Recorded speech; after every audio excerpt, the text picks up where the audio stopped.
Hello everyone, this is Preeti. Start करते हैं आज की क्लास। आज हम पढ़ने वाले हैं सोलेनॉइड।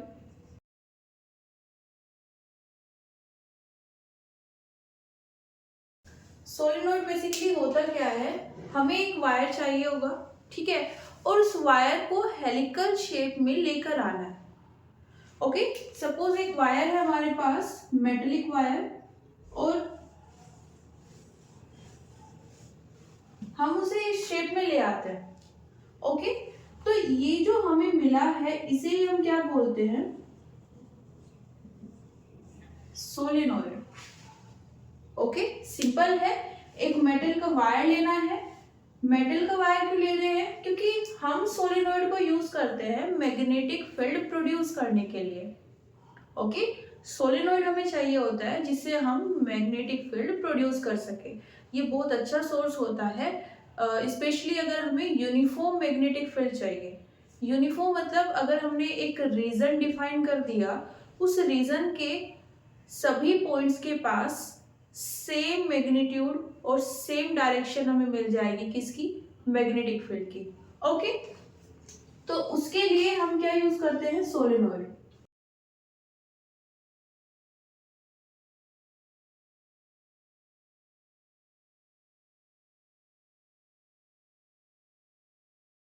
अब यहाँ पर मैग्नेटिक फील्ड हमें मिलेगी कैसे। हमने तो सिर्फ क्या किया है, एक वायर लिया है और उसको किस शेप में लिया है, हेलिकल शेप में। तो यहाँ पर मैग्नेटिक फील्ड के लिए हम इस वायर में करंट फ्लो कराएंगे।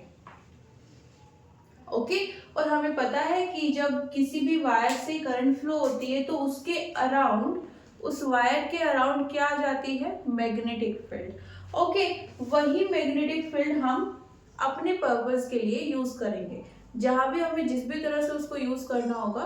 ओके, तो यहाँ पर बेसिकली हम क्या कर रहे हैं, एक ऐसा वायर चाहिए जिससे करंट फ्लो हो पाए। तो हम यहाँ पर कंडक्टिंग वायर लेंगे। ओके, करंट फ्लो कराएंगे और वहां से हमें क्या मिल जाएगी, मैग्नेटिक फील्ड। अब यहाँ पर हेलिकल शेप क्यों ली है, यही डेफिनेशन है सोलेनॉइड की। ऐसे तो हमने वायर में फर्स्ट टाइम करंट को फ्लो नहीं कराया, इससे पहले भी हमने एक सर्कुलर वायर लिया था। ओके, मतलब एक सर्कुलर लूप था, उसमें करंट फ्लो हो रही थी और उसके कारण हमने क्या निकाली थी, मैग्नेटिक फील्ड। उसमें वो एक सिंगल लूप था, है ना। इससे अलग हमने देखा था कि अगर हमारे पास एक स्ट्रेट वायर है ना, तो उसके आसपास कितनी मैग्नेटिक फील्ड आती है। हम यहाँ पर इस स्पेसिफिक शेप को यूज कर रहे हैं, क्योंकि यहाँ से जो हमें मैग्नेटिक फील्ड मिलती है, इस शेप के कारण जो मैग्नेटिक फील्ड मिलती है वो कैसी होती है, यूनिफॉर्म होती है और स्ट्रेंथ वाइज काफी स्ट्रोंग होती है। ओके, तो इतना हम लिख लेते हैं।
ओके, नेक्स्ट, अब यहाँ पर अगर हम इसकी बात करें, मान लेते हैं ये मेरे पास एक वायर है।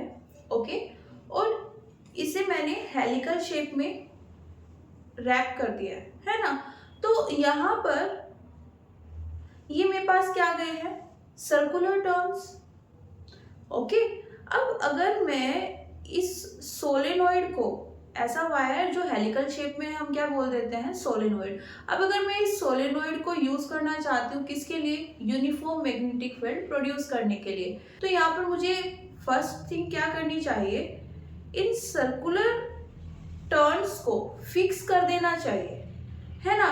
क्योंकि हो सकता है कि अभी जिस तरह से ये अरेंज है सबकी जो रेडियस है वो डिफरेंट है ना। दूसरा हो सकता है कि जब मैं इसको यूज कर रही हूँ अपनी एप्लीकेशन में, है ना, ये किसी भी इंस्ट्रूमेंट में, तो ये इस फॉर्म में ना रहे, डिफॉर्म हो जाए। तो उसके लिए इसे स्टेबल बनाने के लिए हम क्या यूज कर सकते हैं, एक कोर यूज कर सकते हैं जो इस हेलिकल शेप के लिए एक बेस का काम करेगी, है ना। अब वो कोर किसी भी शेप की हो सकती है, रेक्टेंगुलर हो सकती है, सिलेंड्रिकल हो सकती है। मान लेते हैं हमारे पास ये एक कोर है, ओके। ये कोर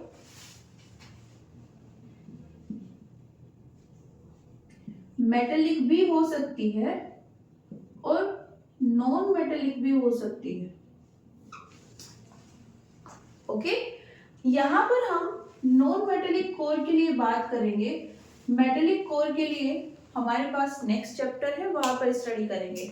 अब जब बात करें नॉन मेटेलिक कोर की, तो मान लेते हैं ये मार्कर है, ओके। ऑफ कोर्स ये मेटल का बना हुआ नहीं है और इसको हम एक कोर की तरह यूज करने वाले हैं। कैसे, हमारे पास वायर है, उसको हम इस कोर पर रोल करेंगे। बाउंड करना मतलब रोल करना, ये रैप करना, ओके।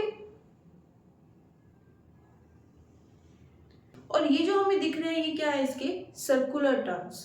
अब देखो यहाँ पर हमने क्योंकि कोर यूज की है, इसकी वजह से क्या हुआ है, एक तो हम ये जो वायर है इसके एंड्स को फिक्स कर सकते हैं, दूसरा हम ये श्योरिटी दे सकते हैं कि यहाँ पर जितने भी सर्कुलर टर्न्स हैं उन सबकी रेडियस सेम है, ओके। तो अभी क्या करना है फर्दर, हमारे पास ये कोर है, ये सर्कुलर टर्न्स है, इससे क्या करनी है, करंट को फ्लो कराना है, ओके।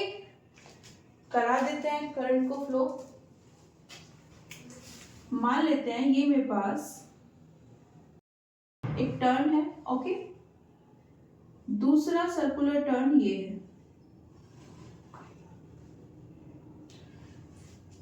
यहां पर नेक्स्ट क्या करना है, करंट फ्लो करानी है। ये मैंने एक सर्कुलर टर्न बनाया है, ओके, और ये किसकी डायरेक्शन है, करंट की, ओके। अब ये करंट इस तरह से फ्लो हो रही है इस सर्कुलर टर्न में, इस तरह से आगे बढ़ेगी, ओके। तो जब ये यहां पर होगी तो ये हमें कैसे दिखाई देगी, out of the plane, okay. और जब ये टर्न को कंप्लीट करते हुए नीचे जाएगी, इस एंड पर आएगी, तो हमें कैसे दिखाई देगी, इनटू द प्लेन, है ना, देखो इस तरह से, ओके। ये वाला जो एंड है कहाँ जा रहा है, इनटू द प्लेन। तो जब हम बोल रहे हैं कि हमारी जो करंट है वो इस तरह से फ्लो हो रही है,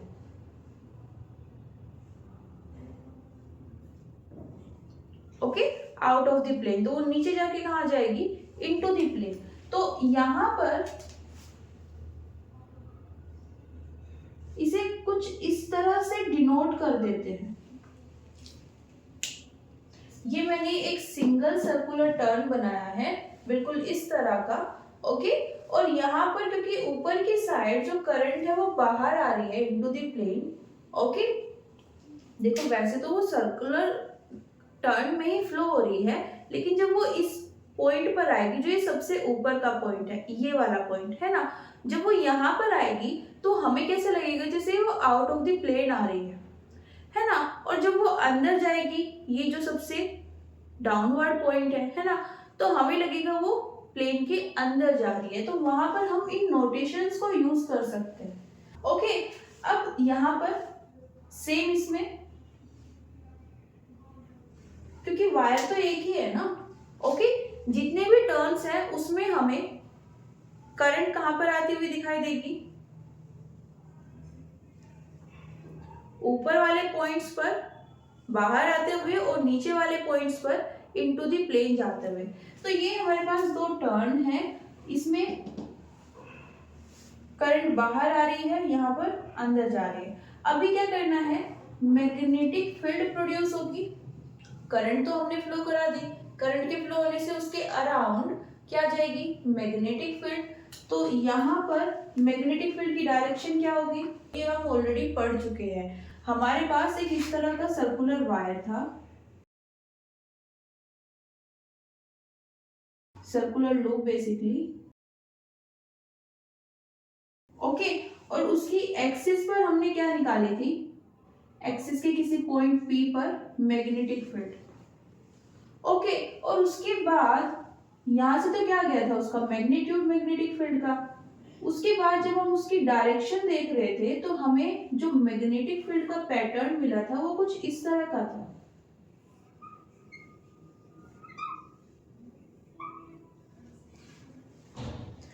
ओके। तो यहाँ पर भी तो हमारे पास सर्कुलर टर्न्स ही है ना, यहाँ पर एक ही वायर से बने हुए हैं, तो उसका बेनिफिट क्या होगा, जितने भी सर्कुलर टर्न्स आ रहे हैं उन सब में ऊपर वाले पॉइंट्स पर हमें लगेगा कि करंट बाहर आ रही है और नीचे वाले पॉइंट्स पर इनटू द प्लेन जा रही है, ओके।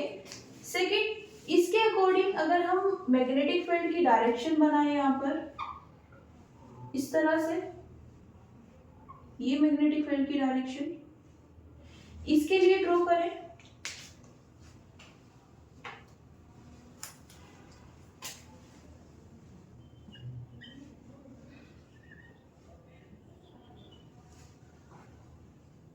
ओके। देखो अब यहाँ पर क्या हुआ, ये मैग्नेटिक फील्ड लाइंस यूनिफॉर्म नहीं है ना, हमें इस तरह का एक पैटर्न नहीं मिल रहा है, हमारे पास तो बहुत सारे पैटर्न्स आ जाएंगे इस तरह से, है ना। और यहाँ पर जो पॉइंट होगा हम कैसे डिसाइड करेंगे कि मैग्नेटिक फील्ड लाइंस कहाँ पर है, किस डायरेक्शन में है बेसिकली, ओके। तो इस प्रॉब्लम को सॉल्व करने के लिए हम क्या करते हैं, जो हमारे सर्कुलर टर्न्स है ना, जब हमने कॉर्ड ली और उसके ऊपर वायर को रोल किया है ना, वो क्लोजली स्पेस्ड होने चाहिए। मतलब जैसे हमारे पास अगेन ये वायर है, ओके। पहले हमने कैसे बनाया था, इस तरह से, है ना, इन सबके बीच में स्पेस सेम नहीं है। दूसरा, यहां से जितना भी स्पेस है इसके कारण जो मैग्नेटिक फील्ड लाइंस आएंगी वो कुछ इस तरह की आएंगी, तो हम क्या कराएंगे, इन सबको क्लोजली स्पेस्ड कराएंगे इस तरह से, इनके बीच में स्पेस नहीं रहना चाहिए। तो ये है हमारे पास सोलेनोइड, जिसमें हमारे पास जो वायर है वो हेलिकल फॉर्म में है, प्लस उसकी जो यूनिफॉर्म मैग्नेटिक फील्ड है वो गेन करने के लिए हमने क्या बोला कि जो ये टर्न्स है ना ये क्लोजली स्पेस्ड होने चाहिए, इनके बीच में गैप नहीं होना चाहिए। क्यों नहीं होना चाहिए, अगर ऐसा हुआ तो हमें यूनिफॉर्म मैग्नेटिक फील्ड नहीं मिल पाएगी। कैसे पता चलेगा, इस पैटर्न को ऑब्जर्व कर लीजिए, है ना। इन पॉइंट्स पर आप कैसे बताओगे कि मैग्नेटिक फील्ड की डायरेक्शन क्या है, ओके। और ये तो सिर्फ 3 मैग्नेटिक फील्ड लाइंस ड्रॉ की है ना, बहुत सारी ड्रॉ हो सकती है मैग्नेटिक फील्ड लाइंस, तो ओके। तो वहां पर कॉम्प्लेक्स सिचुएशन आ जाएगी, ओके। तो उसके लिए क्या किया हमने, जो टर्न्स लिए उनके बीच में स्पेस नहीं रखा।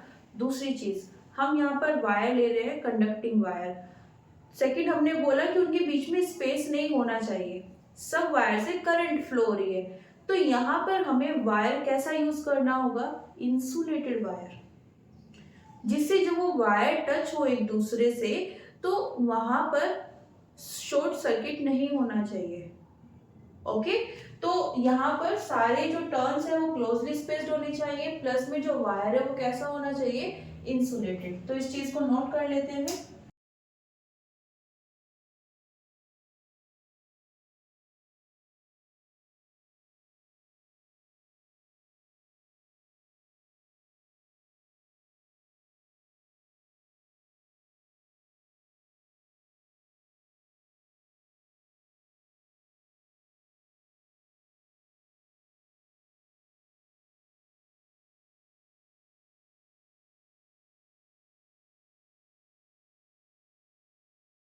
ओके, तो यहाँ से हमें जो फाइनली सोलेनोइड मिलेगी और उसके कारण जो मैग्नेटिक फील्ड मिलेगी, एक बार उस पैटर्न को ड्रॉ कर लेते हैं। ओके,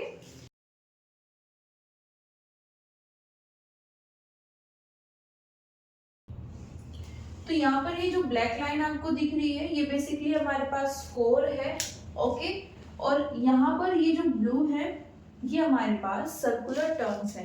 अब इनके बीच का जो स्पेस है वो आप लोगों को अच्छे से समझ आ जाए इसलिए रखा है, अदरवाइज इनके बीच में स्पेस नहीं होता है। ओके, अब इसमें जब हम करंट फ्लो कराएंगे, ओके, यहाँ पर करंट की डायरेक्शन ले लेते हैं एंटी क्लॉकवाइज। ओके, जब एंटी क्लॉकवाइज डायरेक्शन होगी तो हमें वो कैसे दिखेगी, सामने से देखेंगे, ये हमारे पास सर्कुलर वायर, ओके, और यहाँ पर इस तरह से ये करंट फ्लो हो रही है ना, एंटी क्लॉकवाइज। साइड से देखेंगे तो ये हमें इस तरह से दिखेगी, इस तरह से करंट फ्लो हो रही है। तो जो ऊपर वाला पॉइंट है यहाँ पर, ओके, करंट कहाँ दिख रही है, आउट ऑफ द प्लेन जाते हुए। वैसे ही जब ये नीचे आएगी तो नीचे वाले पॉइंट पर हमें कैसे दिखेगी, इनटू द प्लेन आते हुए, है ना। तो वैसे ही यहाँ पर नोटेशन ले लेते हैं, ऊपर वाले पॉइंट्स पर डॉट बना लेते हैं, जिसका मतलब क्या होता है, आउट ऑफ द प्लेन।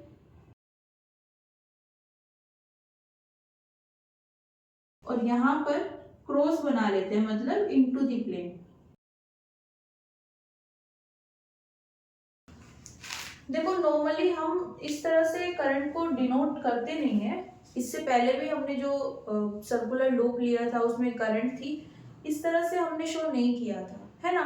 यहाँ पर हमारे पास बहुत सारे वायर्स हैं, ठीक है, तो क्लियरली हम देख पाए कि किस वायर में किस पोजीशन पर करंट कहाँ पर है, किस डायरेक्शन में है, उसके लिए ये नोटेशन यूज करते हैं। और यहाँ से काफी क्लियरली हमें समझ में आ भी जाता है ना। इस टर्न की अगर हम बात करें, इस पॉइंट पर करंट बाहर आ रही है और यहाँ पर अंदर जाएगी। ओके, दूसरा यहाँ पर जो बीच का स्पेस है उसमें हम क्या डिनोट कर देते हैं, मैग्नेटिक फील्ड लाइंस। तो करंट की डायरेक्शन और मैग्नेटिक फील्ड लाइंस के बीच में कोई कंफ्यूजन नहीं रहता है हमें। ओके, तो यहाँ पर ये नोटेशन हो जाती है। अभी क्या रह गया है, मैग्नेटिक फील्ड लाइंस कैसे आएगी,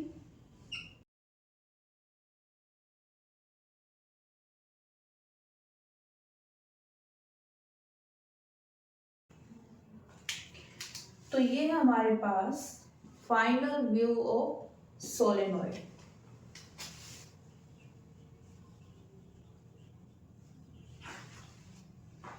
ओके, हमने क्या क्या किया है, एक कोर यूज की है, उसके ऊपर एक कंडक्टिंग इंसुलेटेड वायर लिया है।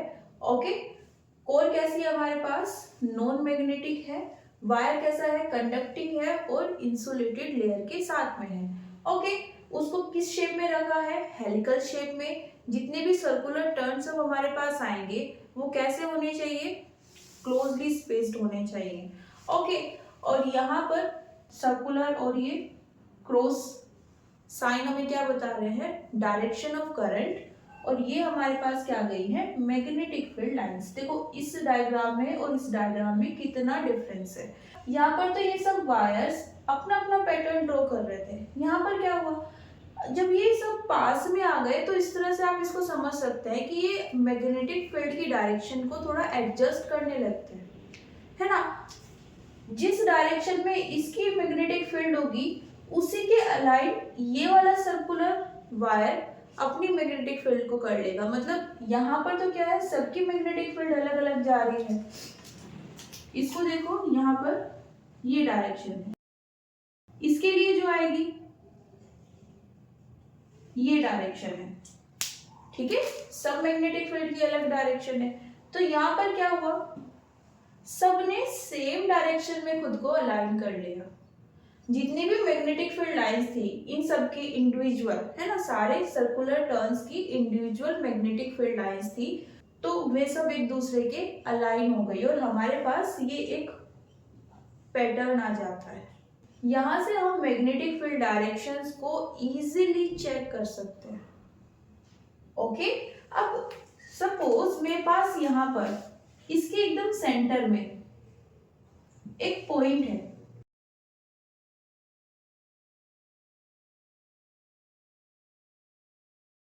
ठीक है, इसको बोल देती हूँ मैं पी पॉइंट। ये एकदम सेंटर में है, मिड पॉइंट, ओके, इस सोलेनोइड के। यहाँ पर एक पॉइंट ले लेती हूँ, ये भी मिड में कंसीडर कर सकते हो, बट ये इस सोलेनोइड के बाहर है ना। तो पी पॉइंट को मैं क्या बोल सकती हूँ, इंटीरियर मिड पॉइंट, और क्यू को एक्सटीरियर एक्सटर्नल मिड पॉइंट।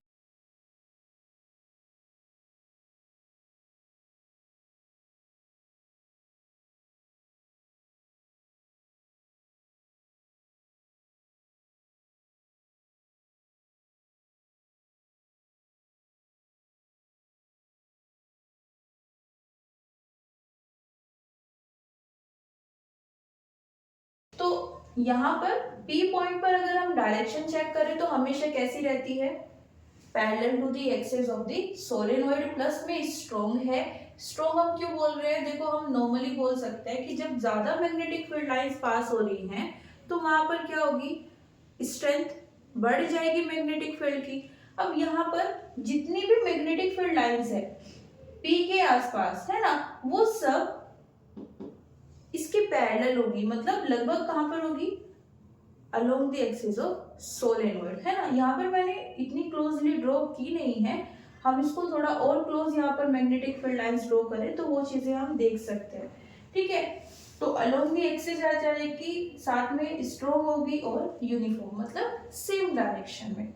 बात करें अगर क्यू पॉइंट की, ओके,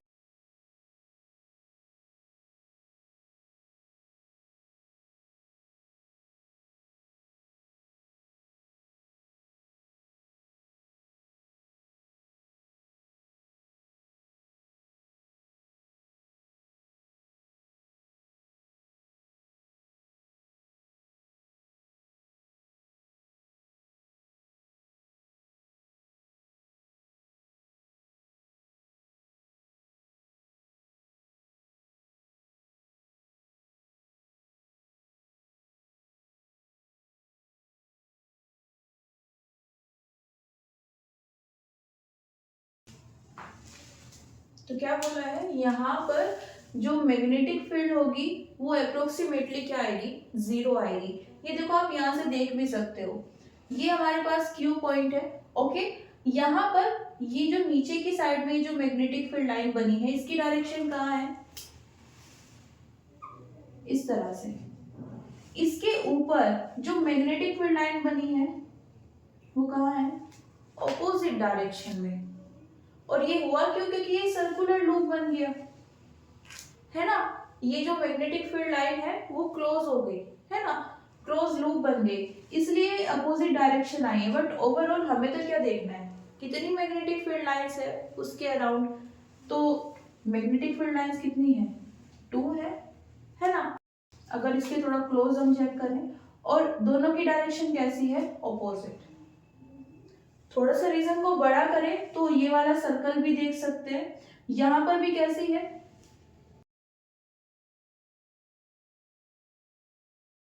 ऑपोजिट है, ओके। तो यहाँ पर मैग्नेटिक फील्ड अप्रोक्सीमेटली जीरो हो सकती है ना, मतलब काफी कम वैल्यू आती है यहाँ पर मैग्नेटिक फील्ड की, और उसको कितना मान सकते हैं, अप्रोक्सीमेटली जीरो मान सकते हैं, ओके। दूसरा यहाँ पर हमने जो बोला है एक्सटीरियर है, मतलब सोलेनोइड के बाहर है। सेकंड, मिड पॉइंट किस रेफरेंस में बोला है, सोलेनोइड के बाहर है, बट अगर एक लाइन ड्रॉ करें जो सोलेनोइड के पी पॉइंट से होकर जाए तो उसी लाइन पर हमने इस क्यू पॉइंट को रखा है, ओके। तो इसलिए इसको क्या बोला है, मिड पॉइंट है बट एक्सटीरियर है, ओके। तो अगर हम सोलेनोइड के अंदर कोई पॉइंट ले वहां पर स्ट्रॉन्ग मैग्नेटिक फील्ड मिलती है, और बाहर चेक करें तो काफी वीक है, और अप्रोक्सीमेटली जीरो कंसीडर कर सकते हैं, ओके। इसको नोट कर लीजिए।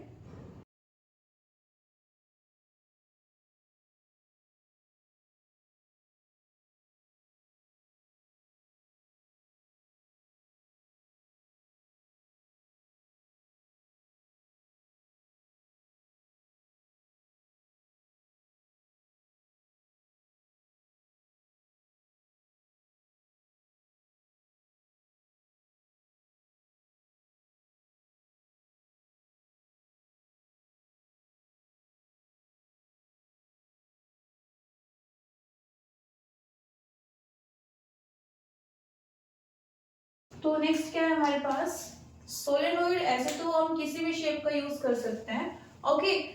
जो हम कोई भी एपरेटस यूज करते हैं उसमें अगर हमें सोलेनोइड को वहां पर ऐड करना होता है तो वहां पर जो भी हमारे पास डिजाइन होता है ना, तो उसी डिजाइन का हम क्या ले लेते हैं, उसी शेप एंड साइज का सोलेनोइड।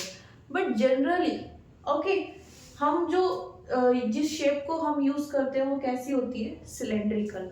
यहाँ पर भी हमने जो ड्रॉ किया है ये सिलेंड्रिकल शेप के अकॉर्डिंग ही किया है। हमने अपनी कोर को कैसा लिया है, सिलेंड्रिकल, तो उसके ऊपर जो टर्न्स आएंगे वो कैसे हो जाएंगे, सर्कुलर। और ओवरऑल जो हमें सोलेनोइड मिलेगी वो किस शेप की आ जाएगी, सिलेंड्रिकल शेप की आ जाएगी, ओके। अब देखो यहाँ पर ये जो हमने ड्रॉ की है इसको हम फाइनाइट सोलेनोइड बोल सकते हैं। फाइनाइट सोलेनोइड मतलब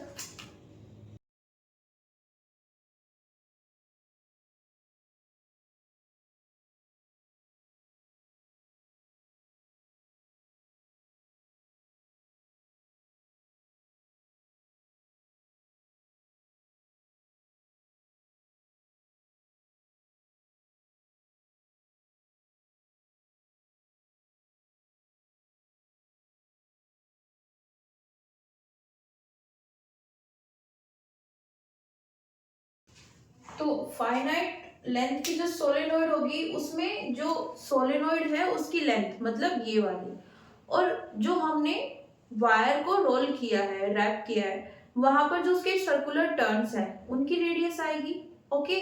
वो दोनों सेम डायमेंशन की होनी चाहिए, ये बोल सकते हैं कि कंपेरेबल होनी चाहिए, है ना। ऐसा नहीं कि जो रेडियस है वो इतनी छोटी है कि हम उसको अच्छे से मेजर नहीं कर सकते, या लेंथ की कंपेयर में उसको नेग्लेक्ट कर सकते हैं, है ना। वैसा नहीं होना चाहिए। नॉर्मली जो हम रियल लाइफ में यूज करते हैं वो होती है हमारे पास लॉन्ग सोलेनोइड,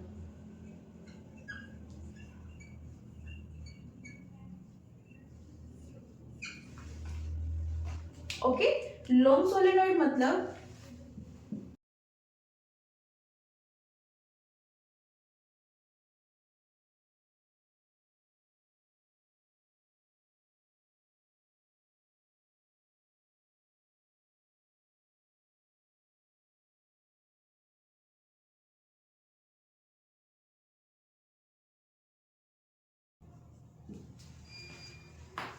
तो यहाँ पर जो हमारे पास लेंथ होगी वो रेडियस की कंपैरिजन में बहुत ज्यादा होगी, ओके। तो वहां पर हम उसको क्या बोल सकते हैं, लॉन्ग सोलेनोइड। ये जो हमने बनाई है इसको हम कैसे कंसीडर कर सकते हैं, फाइनाइट सोलेनोइड। फाइनाइट सोलेनोइड में ये हमारे पास मैग्नेटिक फील्ड पैटर्न होता है। यहाँ पर सेंटर की अगर हम बात करें तो मैग्नेटिक फील्ड कैसी होगी, स्ट्रोंग होगी।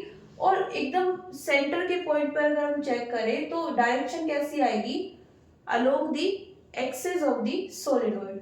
बाहर हम चेक करें तो काफी वीक मैग्नेटिक फील्ड आती है, ओके।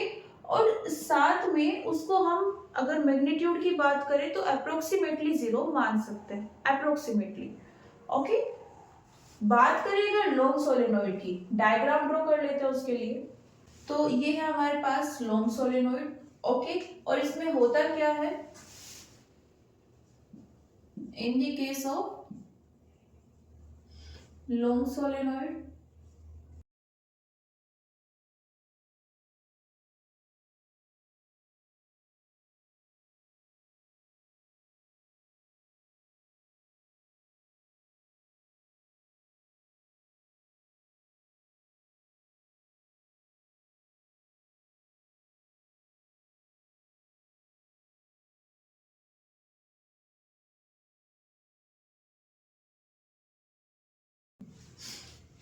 तो क्या दो पॉइंट्स आए हमारे पास। फर्स्ट तो ये है कि जो हमने बोला था ना कि जब हम एक्सटीरियर पॉइंट की बात करते हैं कहाँ पर, फाइनाइट सोलेनोइड में, तो वहां पर मैग्नेटिक फील्ड काफी वीक होती है, ओके। और अप्रोक्सीमेटली हम उसको क्या कंसीडर कर सकते हैं, 0। जब हम लॉन्ग सोलेनोइड की बात करते हैं तो वो एग्जैक्टली 0 हो जाती है, okay. On the exterior points, अगर हम यहाँ पर कोई एक्सटीरियर पॉइंट ले लें, कहीं पर भी ले लें, ओके, अब जरूरी नहीं है कि मिड पॉइंट ही है हमारे पास, हम कहीं पर भी ले सकते हैं, वहां पर हमारे पास मैग्नेटिक फील्ड कितनी आएगी, एग्जैक्टली 0। ओके, दूसरा हम इसके इनसाइड कोई पॉइंट ले, इस बार यहाँ पर क्या था, मिड पॉइंट हमने लिया था, इस बार आप कहीं पर भी ले सकते हो, मिड एक्सिस पर ले सकते हो, थोड़ा ऊपर ले सकते हो, थोड़ा राइट या लेफ्ट भी ले सकते हो, सभी पॉइंट्स पर आपको मैग्नेटिक फील्ड की जो डायरेक्शन है वो कैसी मिलेगी, along the axis of the solenoid. Okay, साथ में यूनिफॉर्म होगी, जितने भी पॉइंट्स हैं उन सब पर मैग्नेटिक फील्ड की डायरेक्शन और मैग्नीट्यूड दोनों सेम हो जाएगा।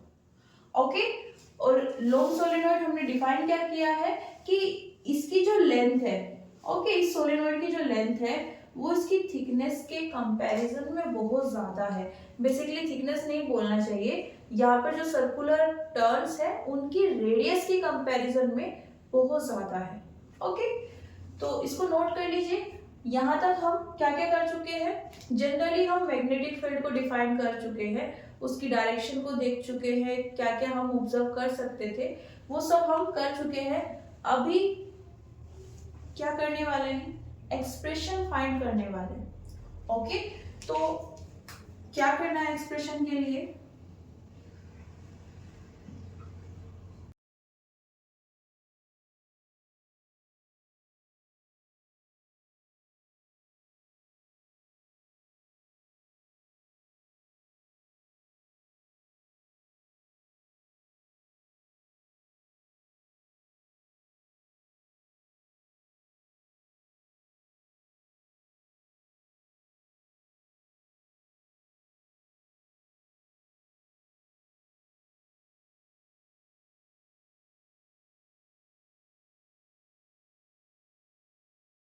देखो हम यहाँ पर एम्पियर सर्कुलर लॉ यूज करने वाले हैं, लेकिन ऐसा नहीं है सिर्फ इसी से निकाल सकते हैं, बायो-सेवर्ट लॉ को यूज करके भी हम ये एक्सप्रेशन फाइंड कर सकते हैं। इनफैक्ट दोनों से हमारे पास जो रिजल्ट आएगा वो सेम ही आएगा, लेकिन क्या होता है कि बायो-सेवर्ट जब हम यहाँ पर यूज करते हैं तो जो प्रोसेस है वो काफी बड़ी हो जाती है ना। एम्पियर सर्कुलर लॉ को यूज करके हम कम स्टेप में काफी जल्दी फाइनल एक्सप्रेशन तक पहुंच जाते हैं। ओके, तो एम्पियर सर्कुलर लॉ को यूज करने वाले हैं, और इसको यूज करने के लिए हमें क्या चाहिए होता है, एक लूप चाहिए होता है, क्लोज्ड होना चाहिए, किसी भी शेप का हो सकता है लेकिन क्लोज्ड होना चाहिए। तो उसके लिए कंसीडर कर लेते हैं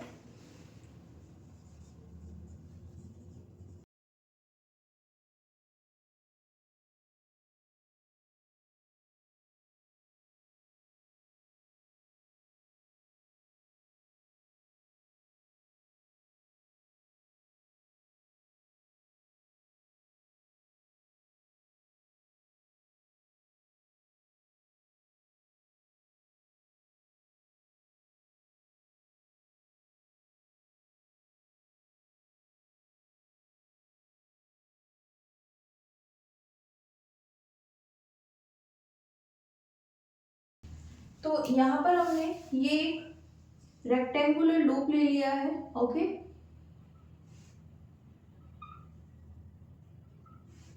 नेमिंग कर लेते हैं। ओके, तो according two ampere circular law क्या होता है हमारे पास,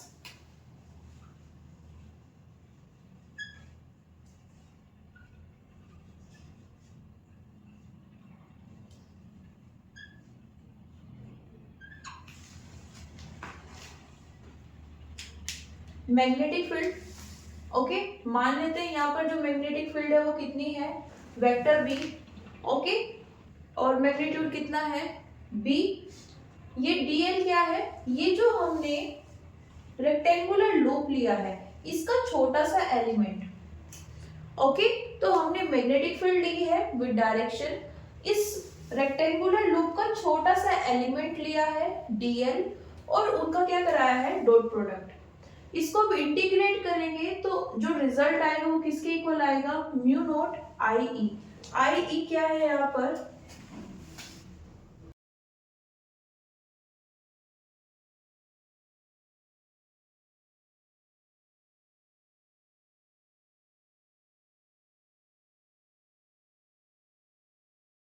जो हमने लूप ड्रॉ किया है उसने कितने करंट को एनक्लोज किया है हमें वो फाइंड करना पड़ेगा, और उसके बाद हम उसे यहाँ पर पुट कर देंगे।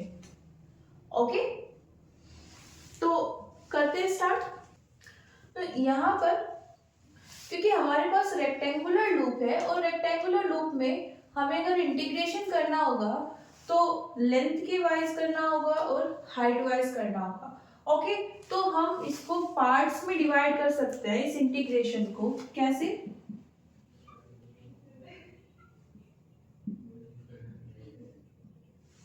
ये इंटीग्रेशन किसके अलोंग लिया है हमने, इस ए बी साइड के अलोंग। ओके, इस साइड के अलोंग जो हमारे पास मैग्नेटिक फील्ड है वो ये है, और जो इस साइड का छोटा सा लाइन एलिमेंट है वो क्या है, DL plus BC plus CD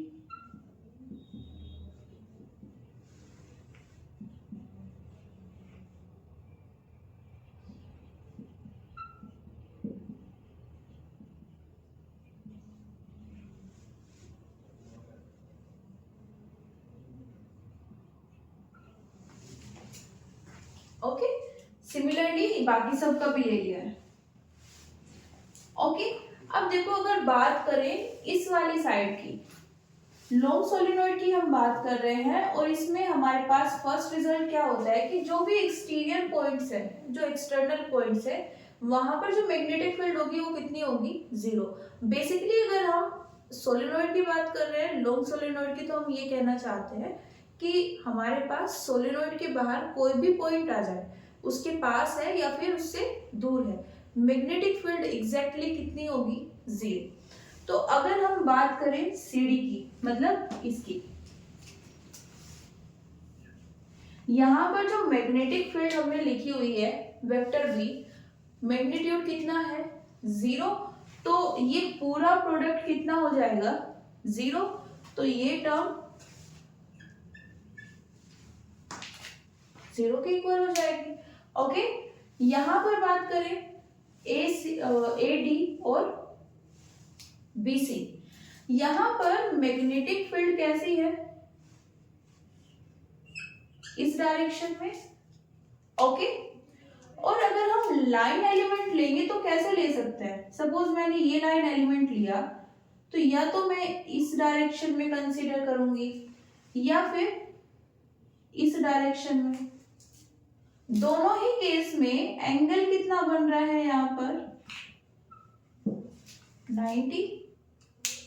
यहां पर मैग्नेटिक फील्ड की डायरेक्शन ये है, इस साइड की अगर हम बात करें या इस साइड की, और उसमें भी ये जो पोर्शन बाहर है उसको तो छोड़ ही देना है, बिकॉज उस पोर्शन पर के पास भी जो मैग्नेटिक फील्ड है वो कितनी है, जीरो। हम सिर्फ बात कर रहे हैं इतने पार्ट की जो सोलेनोइड के अंदर है। ओके, उसमें मैग्नेटिक फील्ड इस डायरेक्शन में है, और अगर हम लाइन एलिमेंट लें, ये line element, okay, DL line element लिया है, डायरेक्शन क्या ले, ये तो ये ले सकते हैं, एक पॉसिबिलिटी तो ये है, दूसरी ये। दोनों ही केसेस में मैग्नेटिक फील्ड और लाइन एलिमेंट के बीच का एंगल कितना हो जाएगा, 90। ओके, और 90 मतलब डॉट प्रोडक्ट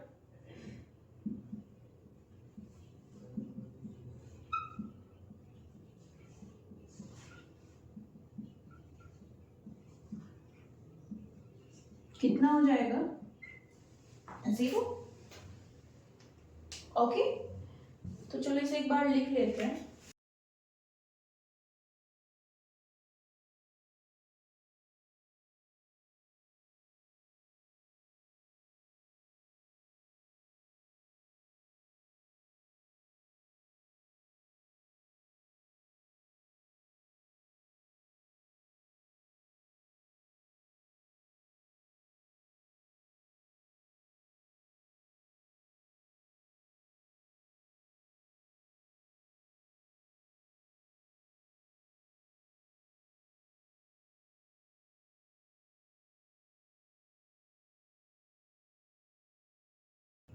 ओके, ये तो क्लियर है।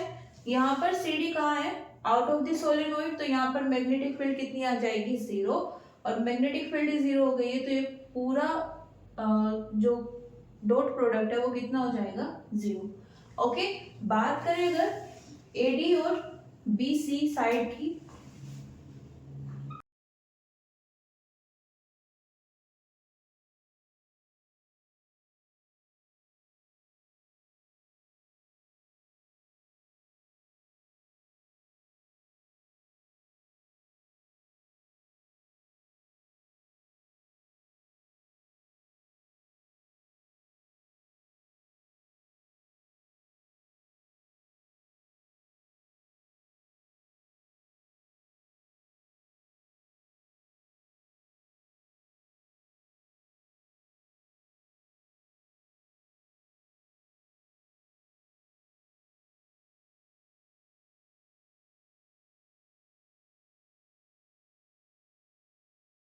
कितना आ जाएगा, 0।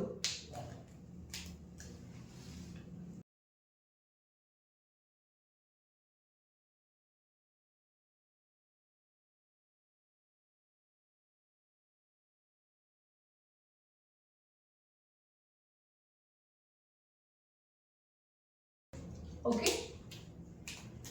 तो यहाँ पर हमने क्या किया है कि जो ए डी और बी सी का आउटर पार्ट है सोलेनोइड से बाहर, वहां पर तो मैग्नेटिक फील्ड 0 है।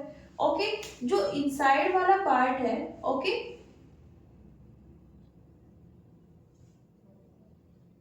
जो ये वाला पार्ट है, इसके केस में मैग्नेटिक फील्ड की डायरेक्शन ये है, लाइन एलिमेंट हम ये भी ले सकते हैं और इस डायरेक्शन में भी, दोनों केस में एंगल कितना है, 90, मतलब कितना हो जाएगा, 0।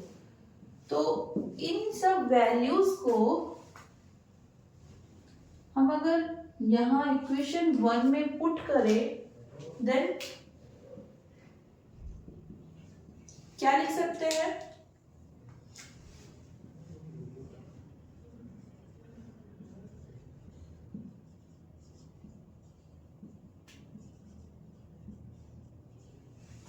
ओके, नोट कर लीजिए यहां पर। इसके लिए क्या होगा,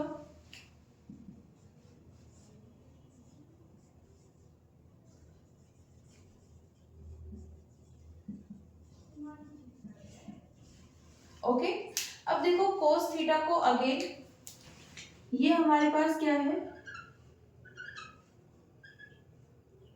ए बी साइड, ओके, और यहाँ पर मैग्नेटिक फील्ड की डायरेक्शन क्या है, ये, ओके। अब यहाँ पर सपोज मैंने ये लाइन एलिमेंट लिया है, ओके, मैग्नीट्यूड वाइज कितना है ये, dl। बात करेंगे डायरेक्शन की, तो मैं इसकी डायरेक्शन यहां भी ले सकती हूँ और इस साइड भी, ओके, ये डायरेक्शन लेती हूं तो मेरे पास थीटा कितना आ जाएगा, 0। ओके, और अगर ये डायरेक्शन लेती हूं तो यहां से थीटा कितना आ जाएगा, 180। ओके, और कोई डिफरेंस नहीं आएगा, माइनस साइन का डिफरेंस होगा। अब यहाँ पर अगर माइनस साइन आ भी जाता है तो हम यहाँ पर क्या निकाल रहे हैं, मैग्नीट्यूड। ओके, मैग्नीट्यूड हमेशा क्या होता है, पॉजिटिव। तो अगर नेगेटिव साइन आ भी जाता है तो हम उसका क्या ले लेंगे, मैग्नीट्यूड, वहां से हम अपने प्योर एक्सप्रेशन को यूज कर सकते हैं। ओके, यहाँ पर हम क्या लेके चल रहे हैं, 0। 0 लेंगे तो कितना आ जाएगा, cos 0 1 हो जाएगा, म्यू नॉट आई। ओके, क्योंकि यहाँ पर मैग्नेटिक फील्ड की डायरेक्शन फिक्स है, साथ में मैग्नीट्यूड भी फिक्स है। ओके, मैग्नीट्यूड फिक्स है तो यहाँ पर हम क्या कर सकते हैं,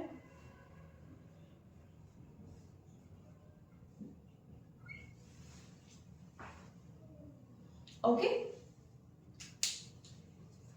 फर्दर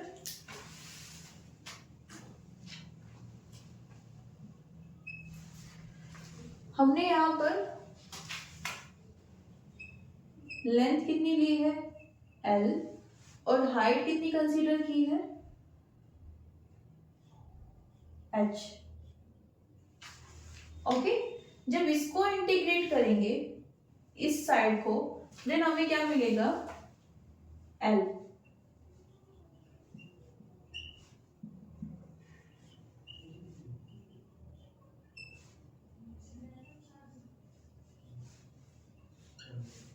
है ना, ए बी साइड के अलोंग हम छोटे छोटे एलिमेंट्स को ऐड करते जाएंगे तो हमें पूरी लेंथ मिल जाएगी, है ना।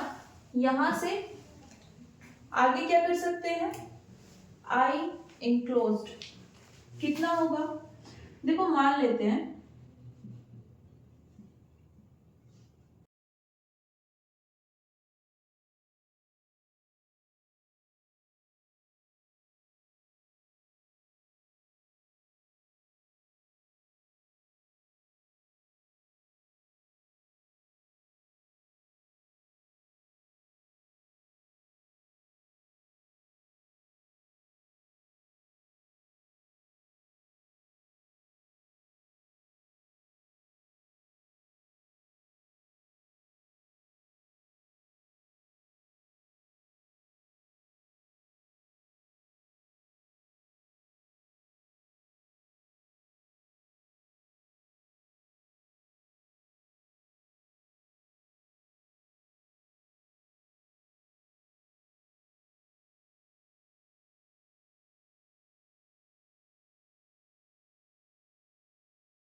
क्या बोला है हमने, कंसिडर किया है कि सोलेनोइड की यूनिट लेंथ में, मतलब अगर हम मीटर को यूज कर रहे हैं, है ना, डायमेंशन में यूनिट वाइज, तो वहां पर 1 मीटर में हमारे पास कितने टर्न है, स्मॉल है।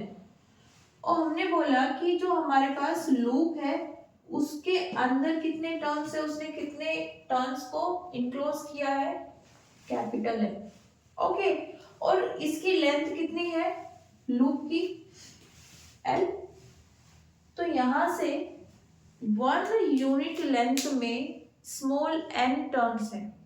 ओके, स्मॉल l लेंथ में कितने टर्न्स होंगे,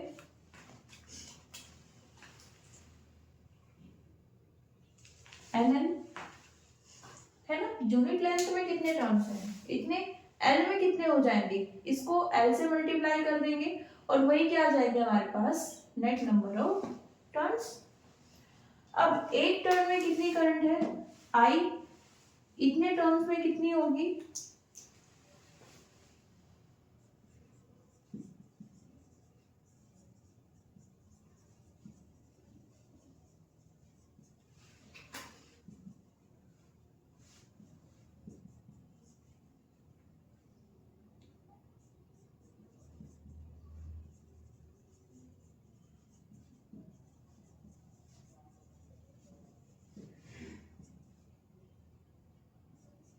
n इंटू आई, इसको क्या लिख सकते हैं, N L I.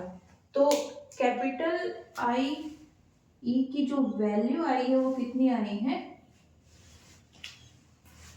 N L I. एक टर्न में कितनी करंट है, आई, तो एन में कितनी होगी, एन को मल्टीप्लाई कर देंगे आई से। ओके, और एन की वैल्यू कितनी है, स्मॉल एन एल, तो उसको पुट करेंगे तो क्या आ जाएगी हमारे पास, नेट इनक्लोज्ड करंट। ओके, इसको मान लेते हैं इक्वेशन नंबर 2 और ये 3। ओके, नोट कर लीजिए।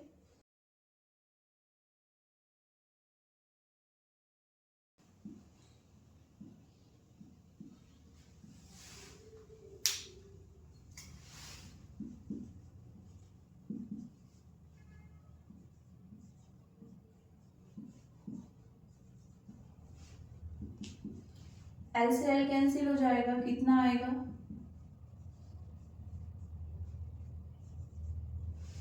Mu not an I, where n equals to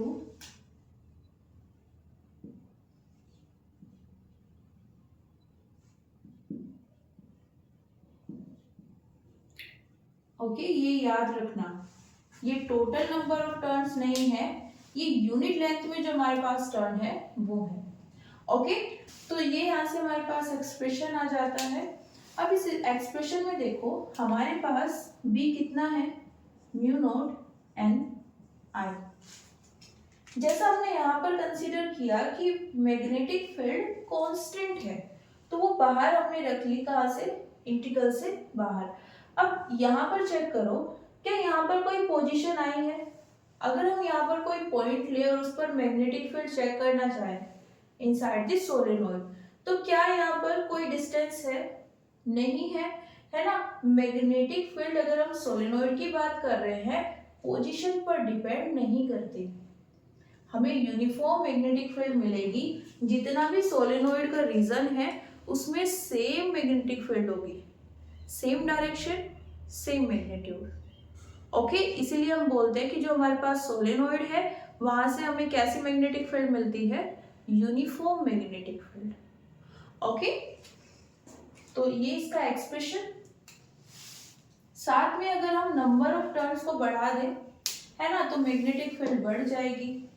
current को इंक्रीज कर दे तो वहां पर वो भी बढ़ जाएगी। अगर हम करंट को सेम रखें तब भी सिर्फ टर्न्स को इंक्रीज करने से वहां पर हमारे पास मैग्नेटिक फील्ड बढ़ जाती है। इसीलिए हम ज्यादातर लॉन्ग सोलेनोइड यूज करते हैं। ओके, नोट कर लीजिए इसको।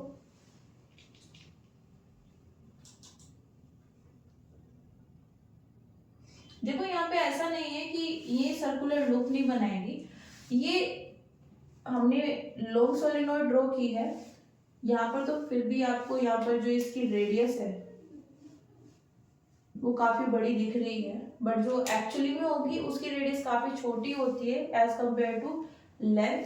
और ऐसा नहीं है कि ये जो मैग्नेटिक फील्ड लाइंस है वो स्ट्रेट ही रहेंगी, ये क्लोज लूप यहाँ पर भी बनाती है ना। अगर हम जो सर्कल है उसकी रेडियस को बड़ा करते जाए तो क्या होगा, एक बड़ा सर्कल बनेगा, है ना। और अब इस सर्कल के हम अगर सिर्फ इतने से पार्ट को देखें और इस सर्कल के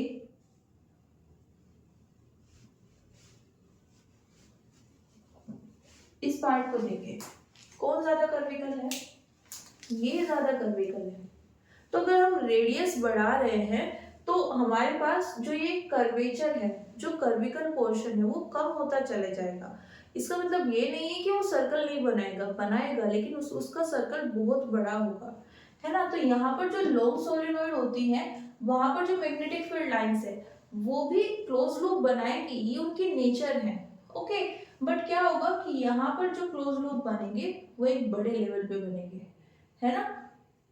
काफी डिस्टेंस पर हम अगर जाकर उसको मेजर करेंगे देन वो हमें दिखाई देंगे। क्लोजर व्यू से सिर्फ हमें वो क्या दिखेगा, uniform magnetic field lines. Okay, अब सोलेनोइड की तो हमने बात कर ली। बात करें अगर इसके यूज की, इसको हम कहाँ पर यूज करते हैं, तो सबसे सिंपल जो इसकी एप्लीकेशन है वो होती है डोर लॉक। ओके, कुछ डोर आपने देखे होंगे जो करंट की हेल्प से खुलते हैं, है ना, उनमें ऐसा लॉक होता है। जब आप उनको बंद करते हैं तो वो बिना किसी की के, बिना किसी लॉक के बंद हो जाएंगे, बट उनको ओपन करने के लिए वहां पर आपको करंट की जरूरत पड़ती है ना। होता क्या है, वहां पर हमारे पास सोलेनोइड होती है, जो लॉक होता है उसमें सोलेनोइड होती है। सपोज ये हमारे पास कुछ इस तरह का है लॉक। ओके, यहां पर ये सोलेनोइड है,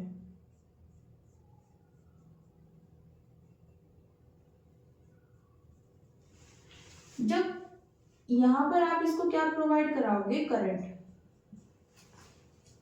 तो यहाँ पर क्या आ जाएगी, magnetic field. Okay, magnetic field आएगी। यहाँ पर हम जो डोर लॉक यूज करते हैं उसमें जो कोर होगी सोलेनोइड की वो मैग्नेटिक होती है, सॉरी मेटल की बनी होती है।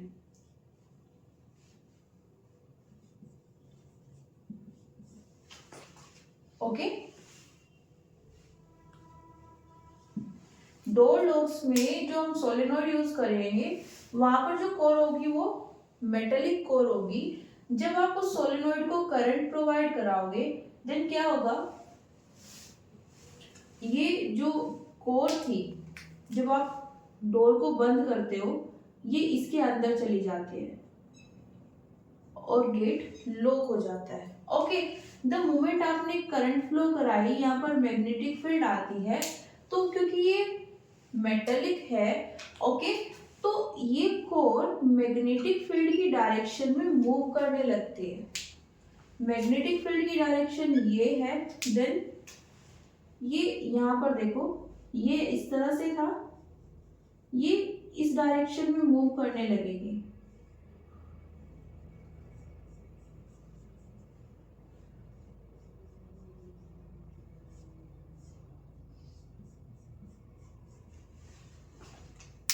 ओके, द मोमेंट ये दोनों अलग होंगे गेट अनलॉक हो जाएगा।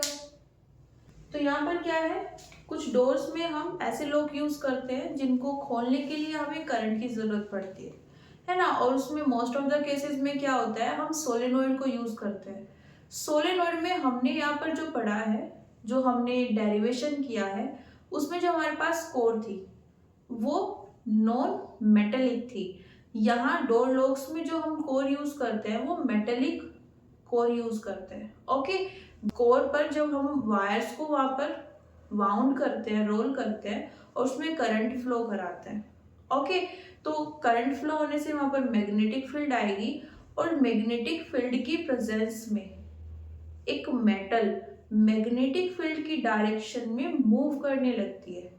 ये हम नेक्स्ट चैप्टर में पढ़ेंगे जब हम डायामैग्नेटिक, पैरामैग्नेटिक और फेरोमैग्नेटिक मटेरियल्स की बात करेंगे। ओके, यहाँ पर सिर्फ इतना याद रख सकते हो कि जब हम मैग्नेटिक फील्ड की बात करते हैं और मेटल्स की बात करते हैं तो मैग्नेटिक फील्ड की डायरेक्शन में मेटल मूव करने लगती है और इसकी इसी प्रॉपर्टी को हम डोर लॉक्स में यूज करते हैं। सोलेनोइड है तो मैग्नेटिक फील्ड तो वो प्रोड्यूस कर ही देगी। हमने क्या किया, कोर को किससे रिप्लेस कर दिया, मेटेलिक कोर से, है ना। तो वो किसकी साइड मूव करेगी, मैग्नेटिक फील्ड की साइड, और डोर अनलॉक हो जाएगा।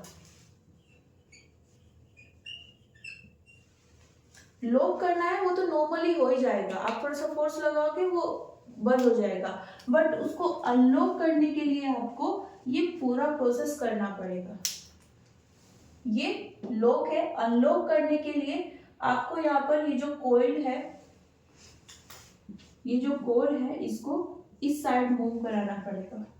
ओके, और वो कौन करा देता है, ये मैग्नेटिक फील्ड। तो ये हमारे पास एक एप्लीकेशन हो जाती है, काफी सिंपल एप्लीकेशन है। तो आज के लिए इतना ही, मिलते हैं नेक्स्ट क्लास में। Thank you everyone, see you soon.